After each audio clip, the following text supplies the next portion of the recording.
Bienvenue dans Matin de Réveil. J'espère que vous allez bien, toutes et tous, que vous êtes en pleine forme. Alors on va commencer par la prière ensemble. Seigneur Jésus, merci de ta présence. Merci pour la vie que tu nous donnes au travers de ta parole. Le ciel et la terre passeront, et tes paroles ne passeront pas. L'homme ne vivra pas que de pain seulement, mais de toute parole qui sort de ta bouche. Merci pour la grâce, la bénédiction. Nous avons partagé ce moment ensemble. Merci Jésus. Amen. Amen.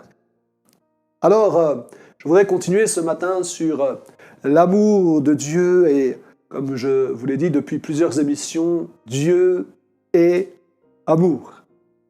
Et Dieu est venu sur terre en la personne de Jésus-Christ et il nous a laissé un commandement, un conseil nouveau dans l'évangile de Jean, chapitre 13 au verset 34.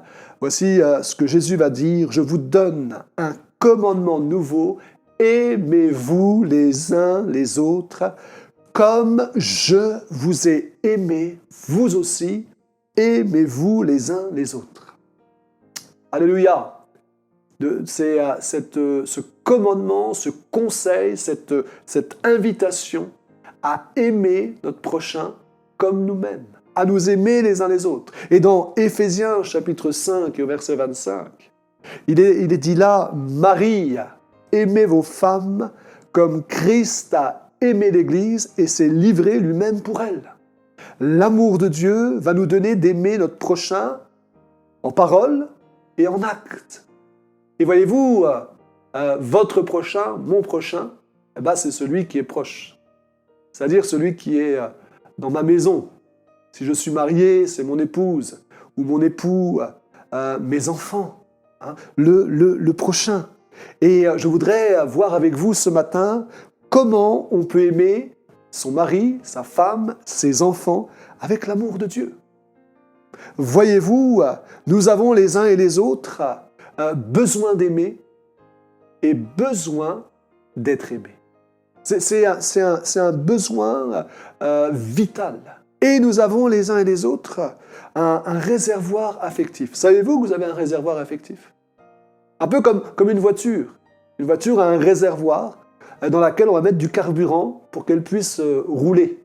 Vous avez un réservoir affectif qui normalement, en tout cas pour bien avancer, bien rouler entre guillemets dans cette vie, va avoir besoin d'être rempli du carburant de l'amour de Dieu, de l'amour divin. Alors il existe des langages de l'amour. Pas seulement des langages en parole, mais on va le voir aussi des actes. Et ces langages de l'amour sont au nombre de 5. Et nous avons, les uns et les autres, un langage principal de l'amour qu'il est bon de connaître peut-être celui de son mari, celui de sa femme, celui d'un de ses enfants, ou de chacun de ses enfants. Et nous avons aussi des langages de l'amour secondaires, un principal et des secondaires. Alors, quels sont ces 5 langages de l'amour? Premier langage de l'amour, les paroles valorisantes. Qu'est-ce que ce sont des paroles valorisantes? Eh bien, quand quelque chose de bien est fait, il faut savoir le dire et valoriser la personne qui l'a fait. C'est bien, c'est très bien, je te félicite, je t'encourage à continuer. Et pas seulement pour des choses qui sont faites, mais parfois peut-être une épouse qui va être bien habillée, qui va être belle. À ce moment-là, de lui dire, « Ah, mon épouse, tu es ravissante, tu es bien coiffée, tu es bien habillée. » Voilà, savoir le remarquer par des paroles. Voilà, première chose, premier langage de l'amour, les paroles valorisantes. Deuxième langage de l'amour, les moments de qualité à la maison.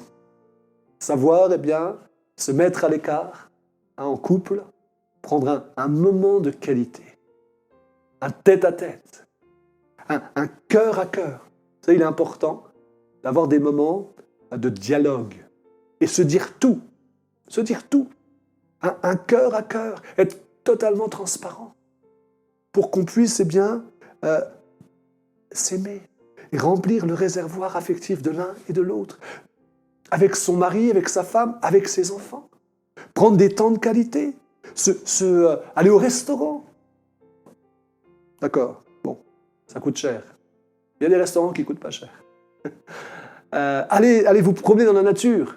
Ah, j'ai une anecdote à vous raconter. Lorsque j'étais jeune converti avec ma fiancée, qui allait devenir mon épouse, je sais qu'elle aime bien aller se promener dans la nature. Et un jour, je lui ai dit, ok, bien, on va aller se promener dans la nature. Et ce que j'ai fait, c'est qu'on a pris la voiture et puis on est allé au milieu de la nature. Et là, j'ai arrêté la voiture, j'ai baissé les vitres et je suis resté dans la voiture.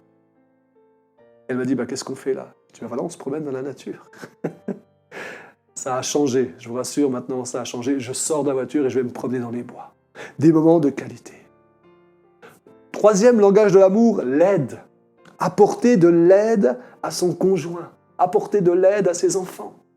Dans les différentes tâches qui se présentent. Dans des choses qui sont à faire. Apporter de l'aide. C'est un langage de l'amour. Aider son prochain. Aider son épouse, aider son mari, aider ses enfants. Voilà, apporter de l'aide, faire des sacrifices. Oui, parfois c'est fatigant, mais on le fait. Et on va remplir le vase, on va remplir, le réservoir affectif.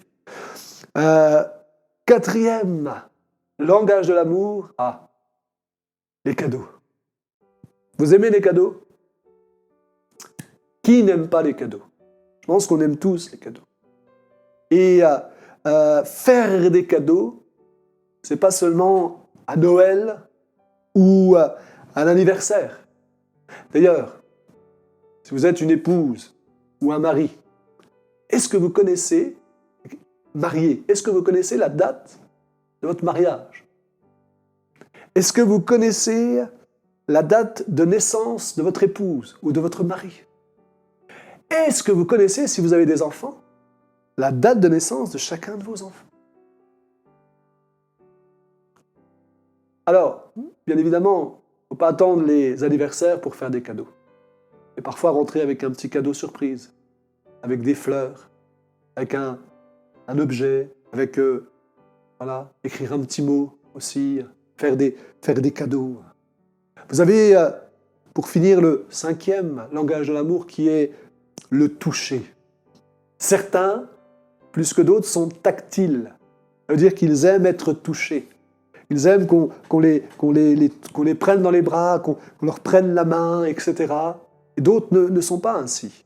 Si je ne suis pas tactile et que mon épouse est tactile, alors je vais me forcer pour remplir son réservoir affectif. Et inversement, le toucher. Je connais un frère qui aujourd'hui est dans le ministère, qui est pasteur, et lorsqu'il est rentré dans une église, un frère l'a pris dans ses bras et l'a salué chaleureusement. Ça l'a touché profondément. Et il est devenu serviteur de Dieu par la suite. Une chose peut bouleverser un cœur, une vie. Aimez-vous les uns les autres. Vraiment, que nous puissions avoir à cœur de parler les langages de l'amour de Dieu. Et avec cet amour divin, que nous puissions remplir. Il y a tant de cœurs qui sont vides, il y a tant de réservoirs affectifs qui sont vides. Soyons des pompistes, si je peux m'exprimer ainsi, et remplissons les vases, remplissons les réservoirs, remplissons les cœurs de l'amour de Dieu. J'aimerais que l'on prie ensemble. Seigneur Jésus, tu nous aimes.